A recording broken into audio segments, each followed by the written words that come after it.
2 Timóteo 2, versículo 19. Vamos juntos? Entretanto, o firme fundamento de Deus permanece tendo este selo: o Senhor conhece os que lhe pertencem, e mais, aparte-se da injustiça todo aquele que professa o nome do Senhor. Mais uma vez, Senhor, pedimos a tua direção. Agora aqui, Senhor, no templo, onde vamos meditar na tua palavra, dirija-nos, Pai, para que o alimento dado pelo Senhor possa ser bem recebido por nossos corações. Nós oramos em nome de Jesus. Amém. Meus irmãos, toda instituição, seja ela qual for, ela tem um estatuto, ela tem regras. Nesse estatuto descreve os objetivos, as regras, os direitos, os deveres, as obrigações e também as punições que serão dadas a membros que não obedecerem ou não quiserem seguir aquele estatuto. Ao entrar para uma instituição, o propenso membro, ele promete obedecer ao fundamento da instituição, e nele se baseia quando deseja buscar os seus direitos, e nele também se baseiam aqueles que o querem expulsar, quando não anda segundo o fundamento dessa instituição. Então, toda empresa, toda instituição, ela nasce com um objetivo definido, com regras definidas, e ela aceita pessoas para fazer parte dela, pessoas que livremente farão parte dela. Ninguém é obrigado a fazer parte de nenhuma instituição.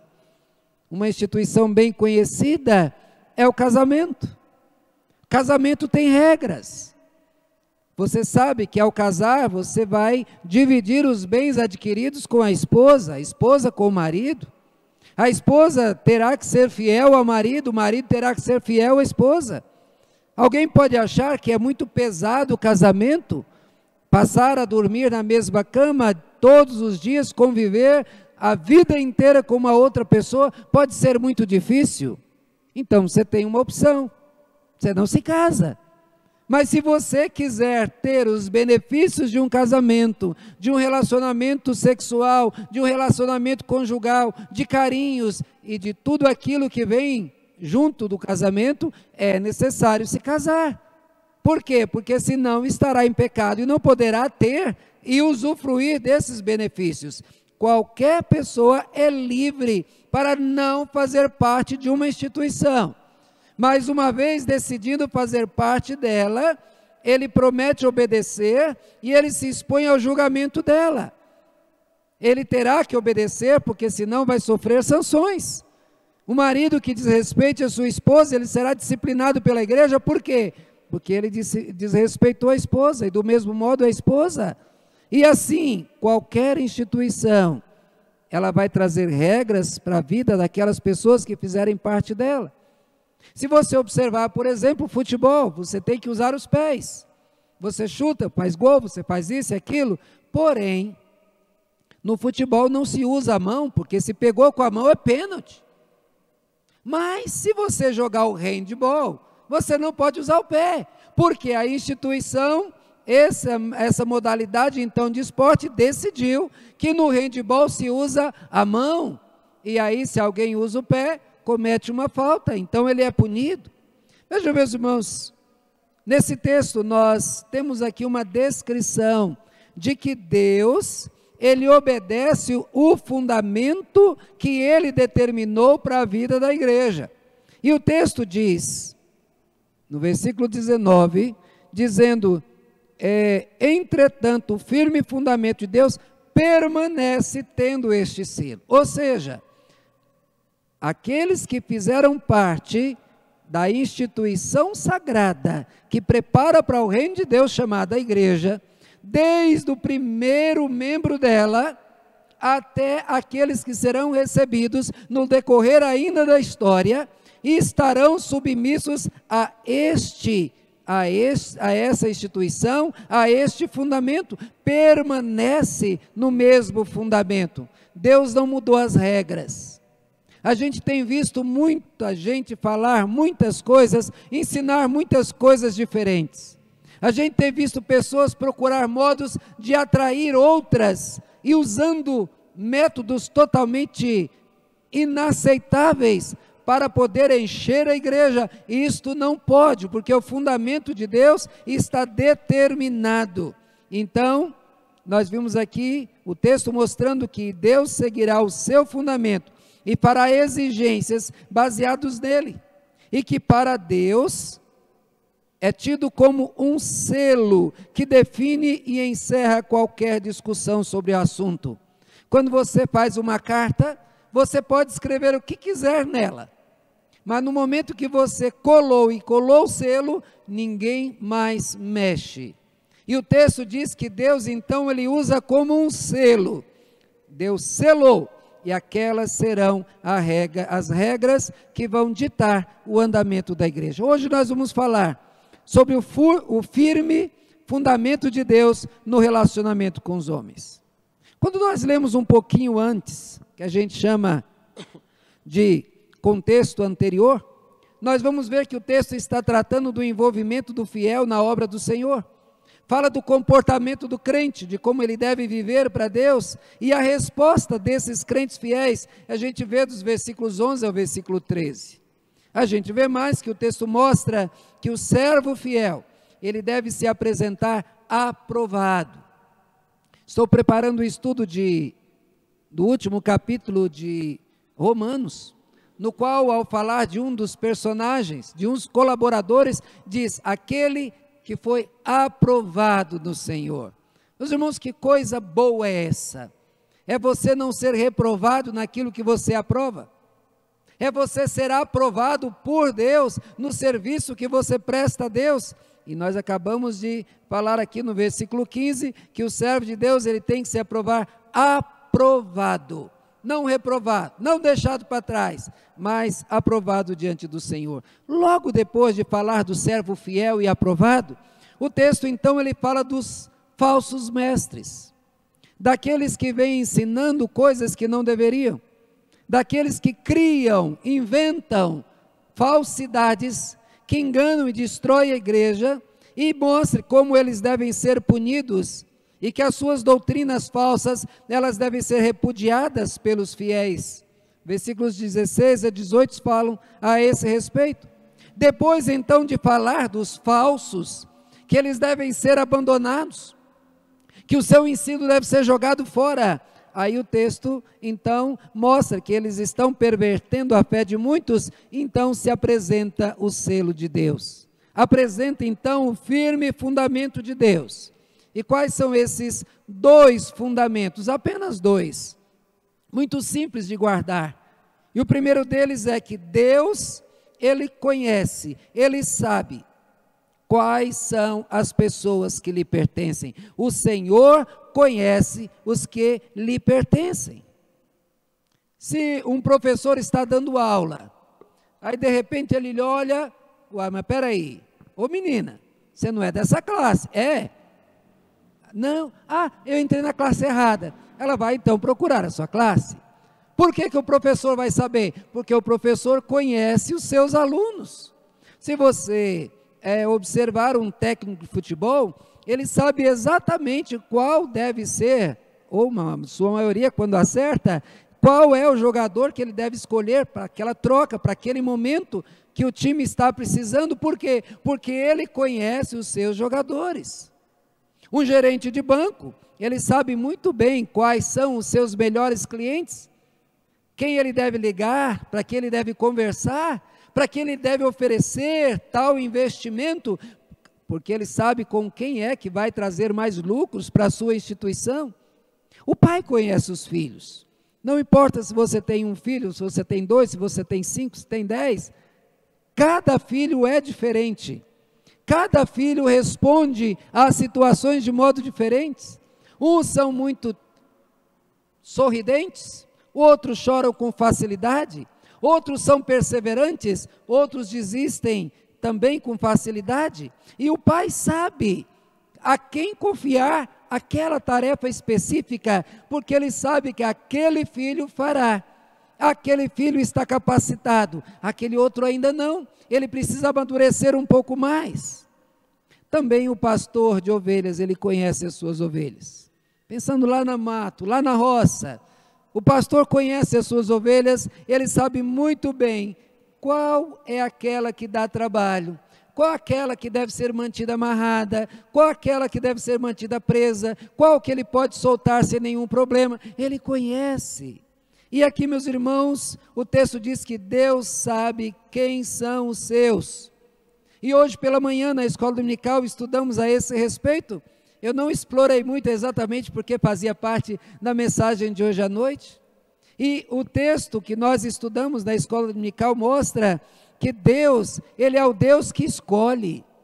E quando a gente vê na palavra de Deus as pessoas que foram escolhidas por Deus, elas não foram consultadas. Você me quer? Você quer me aceitar? Não.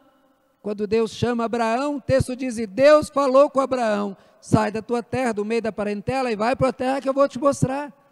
Depois Deus vem, encontra-se com Jacó, e disse, Jacó, eu te abençoarei, eu serei com você, e passa então a sua determinação para a vida de Jacó, e Jacó apenas achando que ele estava na condição de negociar com Deus, e não estava, mas foi Deus que escolheu, e quando Jacó ainda estava no ventre da mãe, Deus disse para Isaque, o mais novo será senhor do mais velho servirá ao mais novo.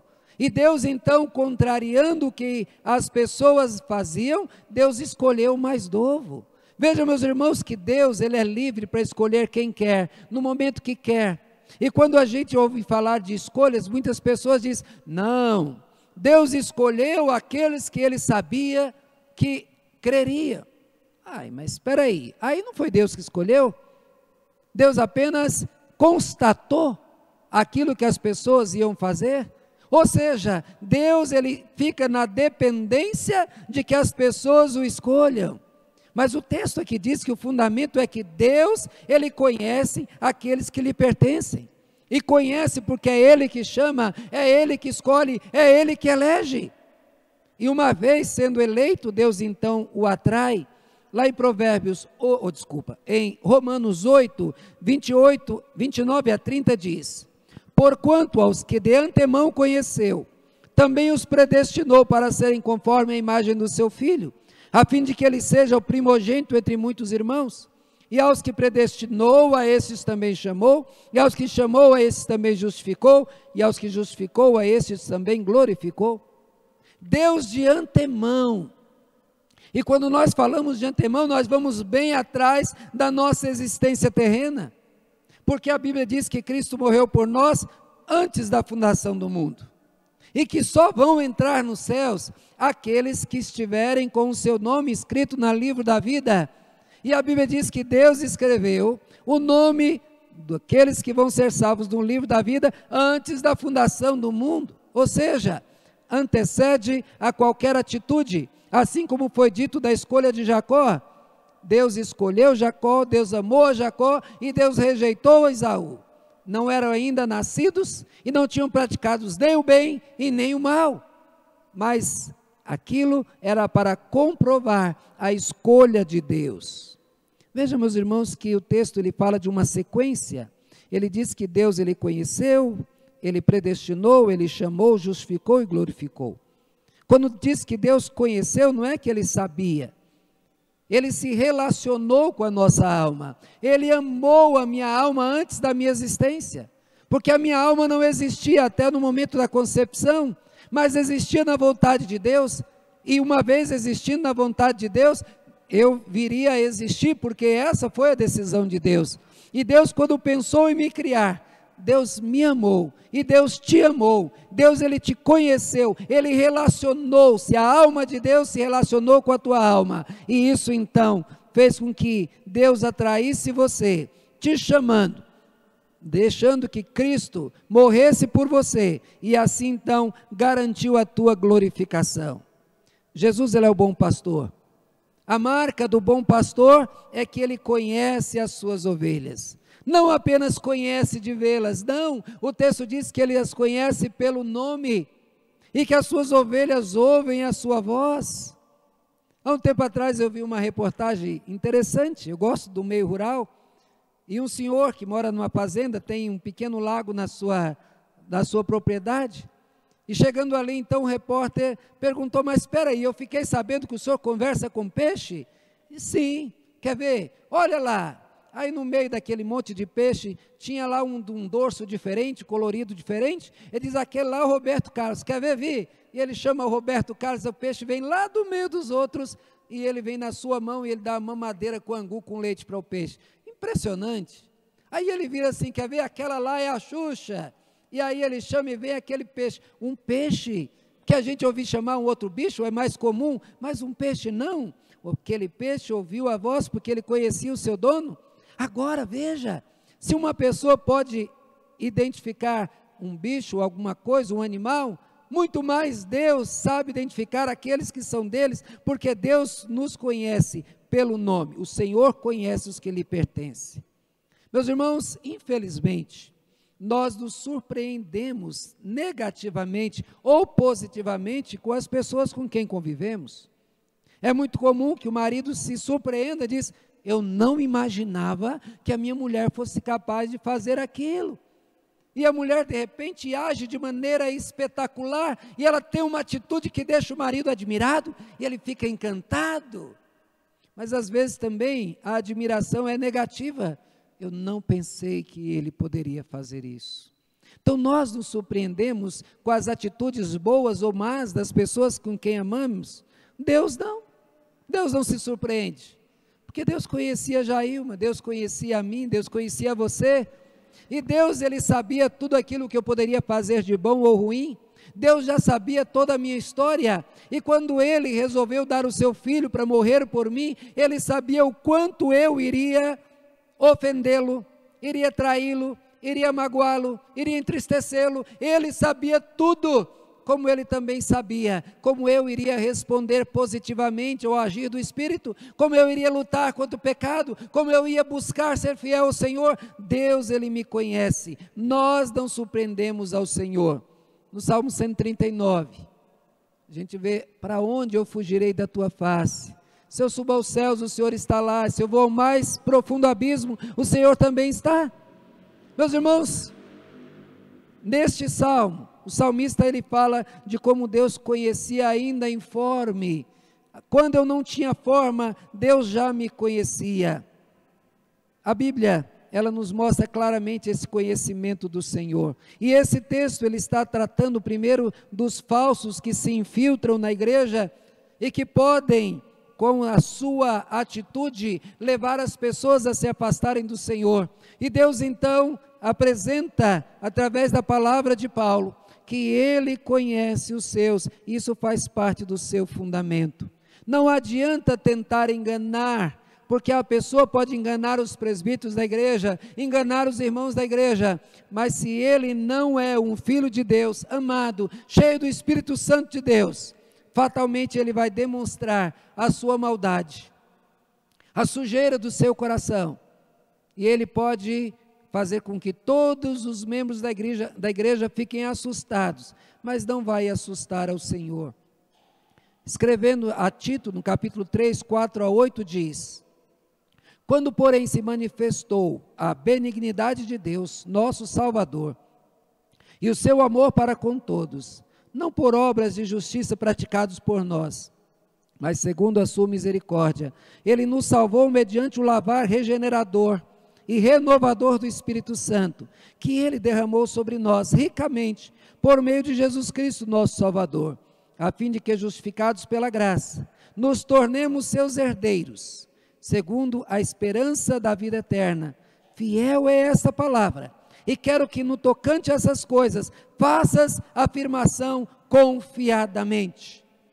Meus irmãos, Paulo, escrevendo mais à frente a Tito, ele diz: fale com confiança, fale com ousadia, de que você pertence a Deus, você é do Senhor, que Deus te escolheu, que Deus Ele trouxe você para o relacionamento, que Ele te ama, e isso deve ser propagado a outros, que devem também reconhecer o chamado de Deus, e pode assim também gozar da alegria de fazer parte da família do Senhor. Mas o texto apresenta um segundo fundamento. Primeiro, Deus conhece. ele não se engana. Os falsos, eles estão sendo guardados para o juízo, porque quando Cristo voltar, eles vão responder por toda a sua atitude de falsidade diante do Senhor.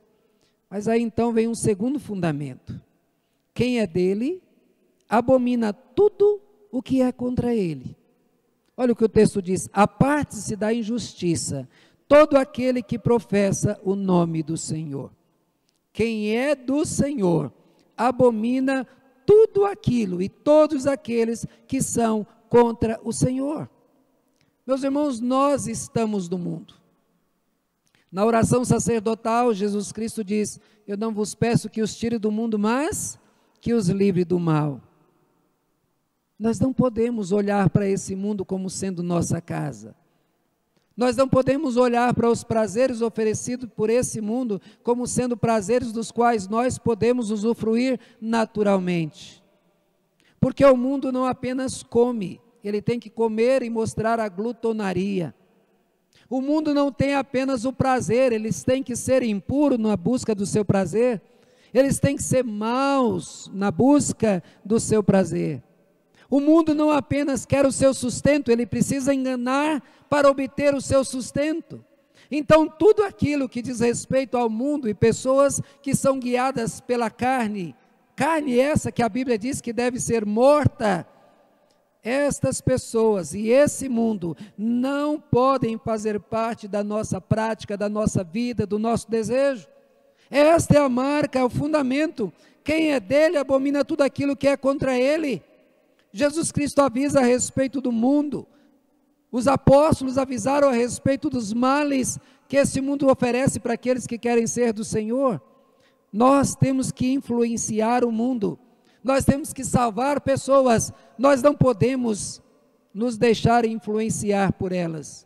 Escrevendo aos Romanos, no capítulo 12, versículos 1 e 2, Paulo diz: rogo, pois, irmãos, pelas misericórdias de Deus, que apresenteis os vossos corpos por sacrifício vivo, santo e agradável a Deus, que é o vosso culto racional. E não vos conformeis, não tomeis a forma desse mundo, mas transformai-vos pela renovação da vossa mente, para que experimenteis qual seja a boa, perfeita e agradável vontade de Deus. Escrevendo a sua segunda carta, Pedro, ele avisa do juízo que não tarda. Ele diz que Deus não poupou anjos quando caíram. Deus não poupou o mundo antigo, fazendo que Sodoma e Gomorra fosse destruída, e que esses receberam a injustiça por salário da injustiça que praticaram. E ele então vira para os membros e diz: cuidado, para que vocês não sofram a justiça de Deus. Nós não podemos fazer das pessoas que odeiam a Deus os nossos amigos íntimos. Eu posso ter um amigo que não é crente? Pode, mas a Bíblia vai avisar, ele vai servir de laço, ele vai servir como instrumento de Satanás para fazer você se destruir. Ah, mas pastor, eu não posso ter amigos só da igreja. Salmo 1 diz que é bem-aventurado o varão que não anda segundo o conselho dos ímpios, não se assenta com eles, não fica com eles, mas é bem-aventurado aquele que anda com o Senhor, tem prazer na lei do Senhor. Se você anda com amigos que não são crentes, que são movidos pelo seu ventre, pelo seu desejo, pela sua vontade de se saciar de tudo que o mundo oferece, e você não deve, fatalmente ele te fará cair, ou você com muito empenho o tirará desse caminho de perdição. Mas veja que a facilidade de nós cairmos é muito grande, porque a Bíblia diz que as más conversações, elas corrompem os bons costumes. Você pode, a princípio, ficar horrorizado com as gírias, com as palavras de baixo calão, com os palavrões que as pessoas falam, mas você volta a ouvi-los e parece que não dói tanto no ouvido. E de novo, você, no convívio com essas pessoas, você as vê fazendo as piores coisas, e daqui a pouco você já não reclama mais, você já não acha mais tão terrível, e assim você vai sendo corrompido com esta companhia. Se uma pessoa, ela é inimigo de Deus, você deve se aproximar dela para ganhar para Cristo, mas você não deve fazer dela um confidente, Você não deve fazer dela uma pessoa que vai te dar conselhos, porque os conselhos dela serão o contrário daquilo que você deve ouvir. Se ele odeia Deus, não pode ser o seu melhor amigo. Israel foi avisado, dizendo de quando eles entrariam na terra prometida, eles entrassem, eles não deveriam deixar ninguém, porque aqueles que estavam lá, eles o fariam ser derrotados, fariam com que eles adorassem os seus ídolos, que se envolvessem na sua prostituição, e foi isso que aconteceu. Lá em Tiago 4,4 diz: infiéis, não compreendeis que a amizade do mundo é inimiga de Deus?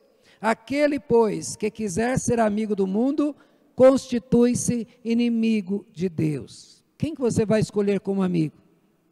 Aquele que é inimigo de Deus? Você vai então fazer uma escolha, porque fatalmente você se tornará inimigo de Deus. Veja, mas o texto diz, capítulo 4 de Tiago 7-10, sujeitai-vos portanto a Deus, resisti o diabo e ele fugirá de vós, chegai-vos a Deus e ele se chegará a vós outros, purificai as mãos pecadores, e vós, que sois de ânimo dobre, limpai o coração, afligi-vos, lamentai e chorai, converta-se o vosso riso em pranto e a vossa alegria em tristeza, humilhai-vos da presença do Senhor, e Ele vos exaltará. O firme fundamento do Senhor é que você deve agir como um filho de Deus e abandonar aqueles que são adversários de Deus. As palavras dirigidas por Jesus a pecadores foi: vá e não peques mais. Foi: não pequeis para que não te aconteça coisa pior. Olha, meus irmãos, do versículo 20 a versículo 25 aqui do texto de 1 Timóteo, diz que na igreja haverá utensílios de barro e utensílios de ouro. Diz que os utensílios serão uns para honra e outros para desonra. Quem se purificar tornar-se-á utensílio de honra, santificado e útil, é aquilo que quer para nós. Mas como que a gente faz isso? Foge das paixões. Segue a justiça, a fé, o amor e a paz. Repele questões insensatas. Fica conversando que não tem utilidade nenhuma. Não seja contencioso, brigando por tudo. Seja brando, seja apto para instruir, seja paciente. E no versículo 25 diz: os infiéis devem ser disciplinados para que se arrependam e voltem à sensatez. Meus irmãos, este é o fundamento de Deus para nós. E sabendo quem é Deus, e que Deus abomina tudo aquilo que é contra Deus, Pedro diz: por isso, cingindo-vos o vosso entendimento, sede sóbrios e esperai inteiramente na graça que vos está sendo trazida na revelação de Jesus Cristo. Como filhos da obediência, não vos amoldeis às paixões que tinhas anteriormente, na vossa ignorância, pelo contrário, segundo é santo aquele que vos chamou, tornai-vos santos também vós, em todo o vosso procedimento, porque escrito está: sede santos, porque o vosso Deus é santo. Esse é o fundamento de Deus para nós. Primeiro, Ele te conhece, Ele sabe tudo de você, mas Ele quis que você viesse, Ele te atraiu. Mas o segundo fundamento é: você que foi atraído, você agora tem que viver para Ele, só para Ele, tirando da sua vida todo comportamento que seja errado, toda atitude que seja pecaminosa, para que você então, na presença do Senhor, se fortaleça, para que a sua caminhada, ela se torne mais firme, para que os teus passos estejam seguros na direção do autor e consumador da fé. Se uma instituição usa o seu instrumento para punir e para abençoar os seus, nós acabamos de ver que Deus também assim age. Quando um crente age em desobediência, vivendo em impureza, em pecados, sabendo que Deus é santo e ele prefere a companhia do mundo, Deus vai permitir que essa pessoa sofra as consequências, vai permitir que ela sofra dores da alma, dores da culpa. Então procure andar com o Senhor, seja do Senhor e ande procurando fazer sempre a sua vontade. Amém? Que Deus nos abençoe.